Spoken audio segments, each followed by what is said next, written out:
Он и сейчас в строю, в свои 95. Павел Кузьмич Клетнев, казанец, старейший российский десантник, приехал в Москву специально на праздник своих родных воздушно-десантных войск.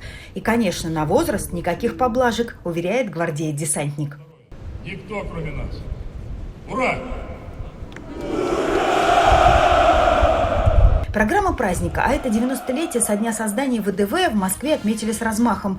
Приглашенным со всей страны известным и заслуженным бойцам устроили насыщенную программу. Экскурсии, показательные выступления боевой смены, ну и, конечно, торжественные мероприятия на Красной площади, в самом центре столицы. Все это радостно и волнительно, особенно человеку, жизнь которого навсегда связана с десантурой. Чеченцы самые приятные, героические, воспоминания, все вот в душе вспоминается, как жили, как мы воспитывали. Павел Кузьмич, гвардии сержант, старейший ветеран ВДВ Татарстана. За его плечами прорыв блокады Ленинграда, освобождение Венгрии, Австрии и Чехословакии.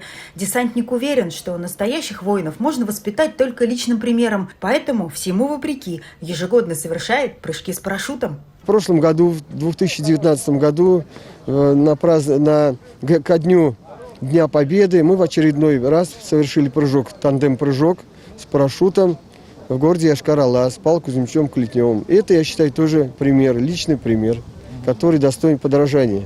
Смелые, решительные, преданные воинскому долгу, никто кроме нас. И сейчас у них стоит еще одна, по-настоящему боевая задача – воспитать такую же внутреннюю силу и в подрастающем поколении российских бойцов. Дина Газалиева, Матвей Шинкаренко, Александр Ярошов, ТНВ, Москва. Наша рука помощи вашему бизнесу. Антикризисные предложения. Телефон 843 5 705 100. Көтелмәгән кунак көттүреп кенә интернет челтәрләренә дә килеп җитте. Хәзер бу фильмның барлык серияларын ТНВ.ру сайтында карап була.